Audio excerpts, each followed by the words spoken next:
Hello everybody, Let's for Life here, bringing you guys a brand new deck profile. This time around it is my Digital Bug Burning Abyss Phantomite deck. This deck is a lot of fun. It combines 3 different decks and works surprisingly well. I even surprised a few of my friends the last time I went to my locals and dueled against a few people with it. Very, very fun deck.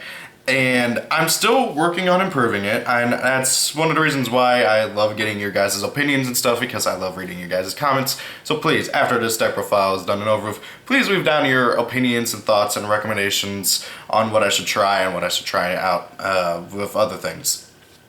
Anyway, so this deck is a lot of fun though. I'm gonna say that. It can just spam out DXCs like crazy and really give your opponent a run for their money sometimes, like I swear. That being said though, it can brick every now and then. Anyway, so onto the actual deck profile before I go off onto a tangent. Let's see here. First and foremost, 3 Farfa Mailbrints of the Burning Abyss. Farfa is a really, really good Burning Abyss monster, just being able to banish an opponent's monster. And hey, if you have Beatrice out, or if you happen to mill it or something, you get to, or like if your opponent kills it while it's attached to a Dante, you get to just banish a card your opponent controls, banish a monster your opponent controls. Very, very nice card, very, very good effect. Next up, 3 Scar Mailbrints of the Burning Abyss. This guy, what can I say? He searches out another Burning Abyss or a tour guide at the end phase. Very, very good card. Very nice effect, and honestly one of the better Burning Abyss that is not hit by the ban list. Next up, 2 Sir. I feel like Sir and Graph as well. You play as many as you can, and right now Sir is semi-limited, which is very obnoxious, but hey, he's a monster reborn, so really, really good card for the deck. And 1 good old Graph. Graph, he summons out a Burning Abyss from the deck. Again, like Sir and Scarm, I don't feel like I should have to explain these guys. They're all really, really good cards. Heck, there's only a few Burning Abyss cards I'd really consider to be terrible. And then, of course, 1 Rubik, so I can make a Virgil from time to time. He's also just another name, so I can search him out with Scarm if I don't have anything else I really need or can search. He's a really good tuner, though, being able to go for Virgil. Now then, let's move the Burning Abyss over there. On to the Phantomite part. Whoops, I wanted to move him down, not up. 3 the Phantomites of Silent Boots. Okay, so I cannot express my love for the Phantomite archetype like in a short little deck profile, but this guy is definitely one of the best of the archetypes. And just being able to summon himself, if you have a, not a Burning Abyss, a Phantomite out on field, and immediately going for a rank 3. Very good card. Not to mention, he can banish himself from the graveyard, search out a Phantomite spell trap card. Very, very, very good. 3 Phantomite of Ragged Gloves.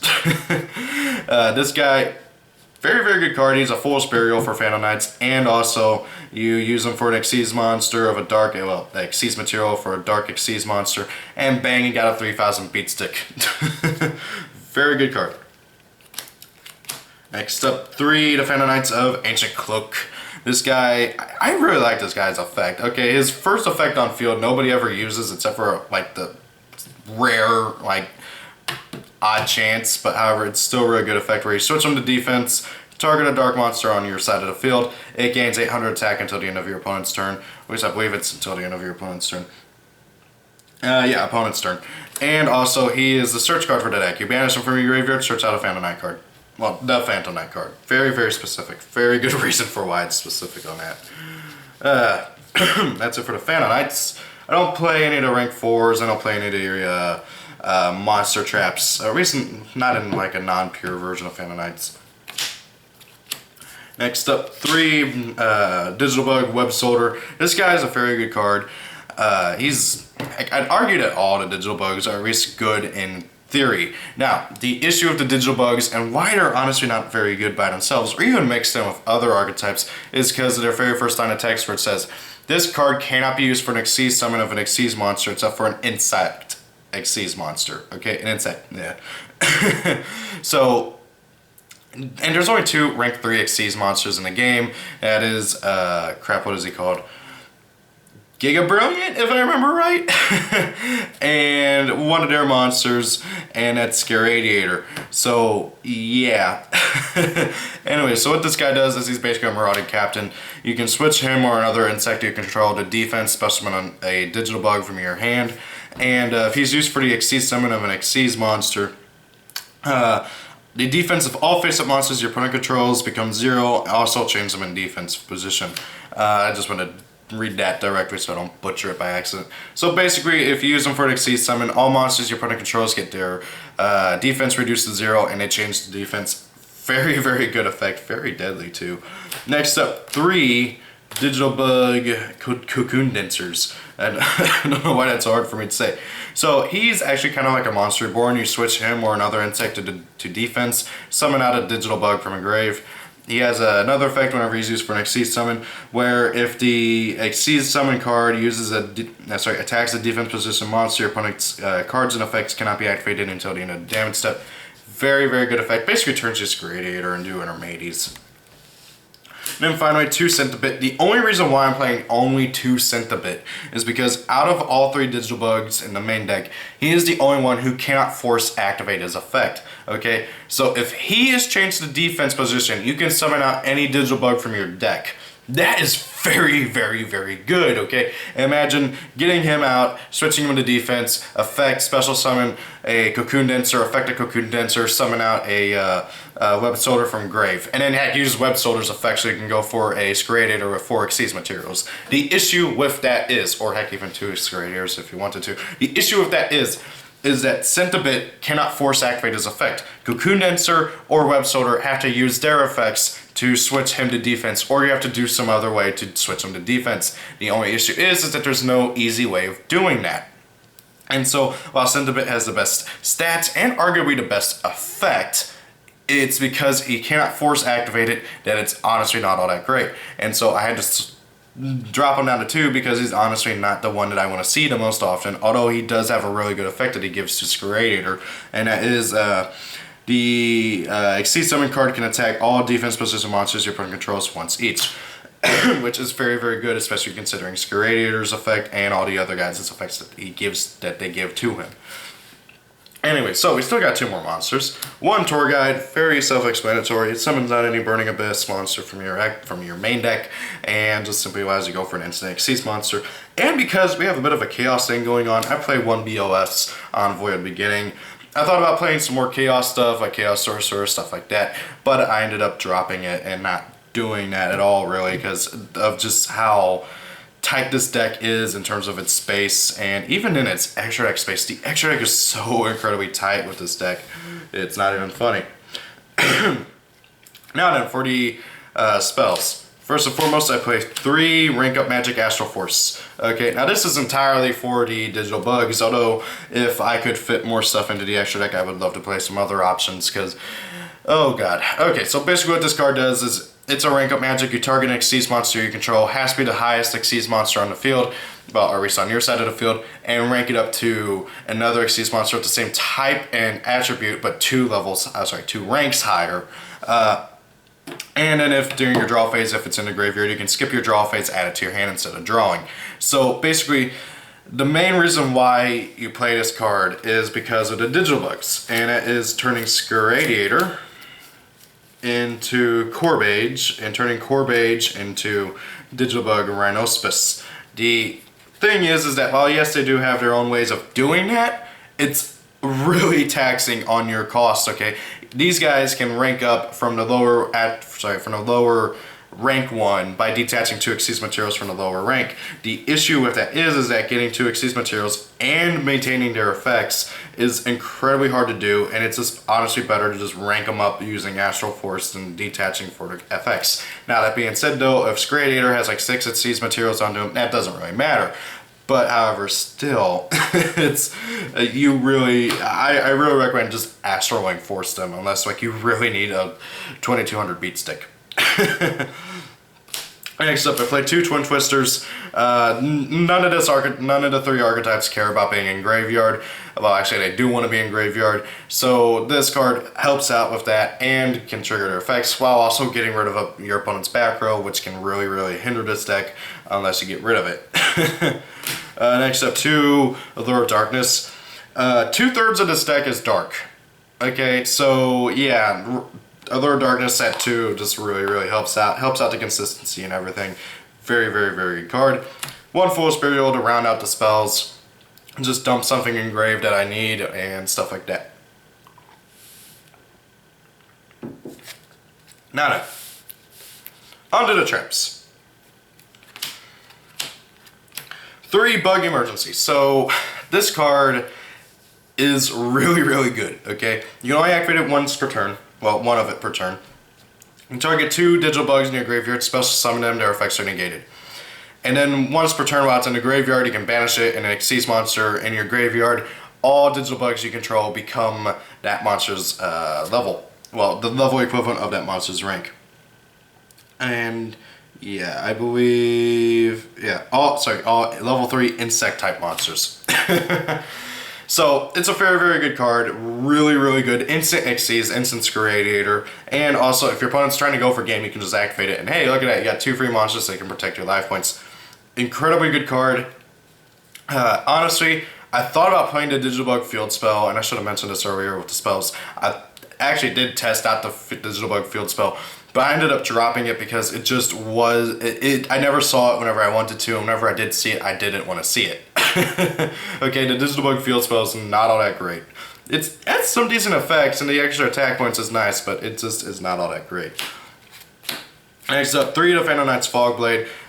It's a searchable Fiendish Chain. What more do I have to say? Also has a Monster Reborn effect. Very, very, very good card. Then finally, to round out the traps, I play 1 to Phantom Knight's Sword and 1 to Phantom Knight's Wing. Basically, just these gave more attack and protect monsters and are also Monster Reborns. Very, very, very amazing card. Well, very, very good cards. The only one that I really say is amazing is Fogblade, but they're all pretty good. Now then, onto the extra deck.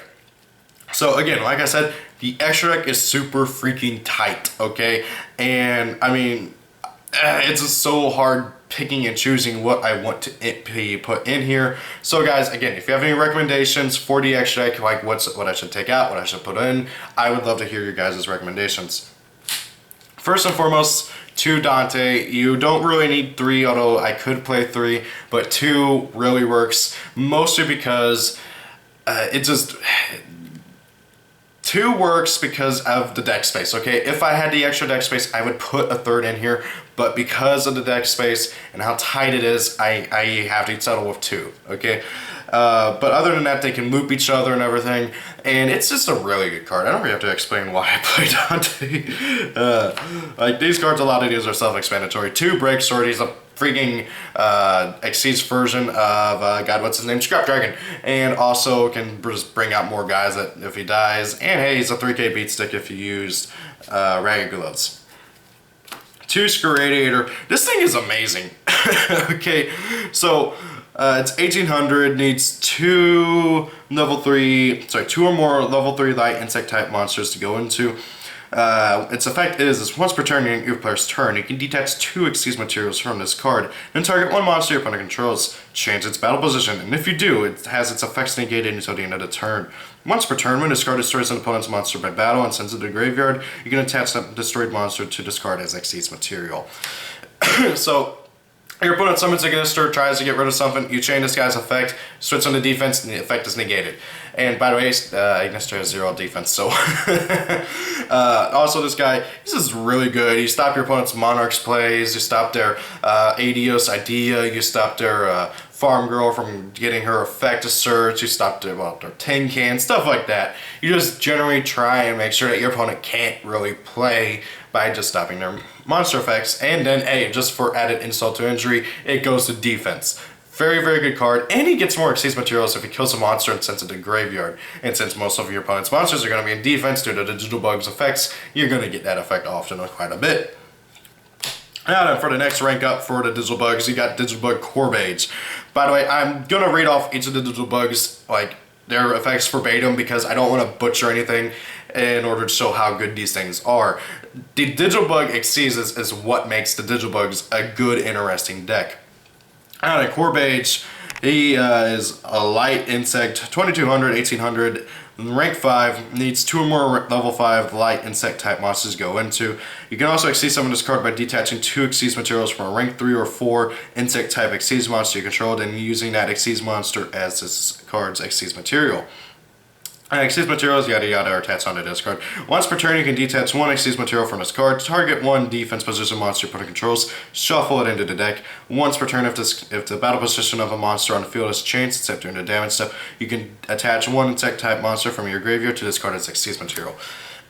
So basically, all this guy really does is he is kind of like a Castell, but only for defense position monsters, and it's not during either's turn like it was for Scradiator, which is very obnoxious. And if a monster has changed to defense, or its battle position has changed at all, you get to attach an insect monster from your graveyard to it as exceeds material. That effect doesn't really happen too often, but however, it's still pretty nice. And finally, to round out the Digital Bug monsters, is Digital Bug Rhinospis, the boss monster of the deck, technically speaking, for like Digital Bugs. He's a rank 7, 2600, 2200, 2 or more level 7 light insect type monsters go into. You can also exceed someone discard by detaching 2 exceeds materials from a rank 5 or 6. Exceeds monster you control, blah blah blah blah blah. Well, insect type exceeds monster. If this card, he has piercing. Once per turn, during your first turn, you can detach one exceeds material from this card. Destroy it if ice up monster or monsters your opponent controls with the highest defense. All if tied. So basically, it's a piercer and gets to nuke your opponent's board if they all have the same defense, or just gets to kill the strongest monster in terms of defense. Very, very good card. I like him a lot. And hey, if all of your opponent's monsters have 0 defense, they all die. Which they often will because of one of the Digital Bugs effects. I can't remember which one off the top of my head. Next up, 2 Beatrice, the Lady of Eternal. Really good card. It's a freaking evolve all chain during the player's turn, and it's super easy to summon by just ditching a Burning Abyss monster and targeting a Dante you control. Very, very good monster. Good stats. I can't even go on about how good this card is. It's just a really, really good card. And now for the one-ofs. 1 number F-Zero, Utopia Future. I don't really go into this guy too often. I have thought about cutting him, but however, whenever you do go into him, it's usually game by then because he just kills pretty much anything. Well, he takes control of it and that monster kills everything. It's a pretty good card. Super easy to summon. 1 Virgil and 1 Dante Pilgrim of the Burning Abyss. So Virgil and Dante, or at least the Fusion Dante, are entirely here because of this Beatrice's effect. Although you can actually make Virgil a Furbik, but this guy is mainly here for her effect. And that whenever she dies, you can just summon out any Burning Abyss extra deck monster. So it's pretty nice just being able to summon out either of these guys or the Exceeds Dante if you happen to have one in your extra deck. Very, very good effects, and this guy's untargetable and is a draw engine. And if he dies, you get to pick a card out of your opponent's hand. He's a Castell, non-targeting Castell if I remember correctly, and lets you draw a card if he dies. So really good cards overall. I really hate how tight this extra deck is because there's a lot of stuff that you kind of need to play and a lot of stuff that you have to play, and actually most of this in here is stuff that you have to play. I have thought about dropping Rhinospis down to 1, but there have been a lot of times where I need to win, and it just drives me nuts. So I don't know. What are your guys' thoughts and opinions? I really love this deck. It's a fun deck to play. Haven't tried it in tournament yet, I'm going to be honest, because most of you haven't been able to go to a tournament in a while, but I am wanting to try it out. So guys, thank you all for watching. Hope you enjoyed the video. Please have a comment, leave a comment down below. Tell me guys your thoughts, opinions, and everything. I love hearing your guys' thoughts and opinions. Have a great day. If it's your birthday, happy birthday, and peace out guys. See y'all later.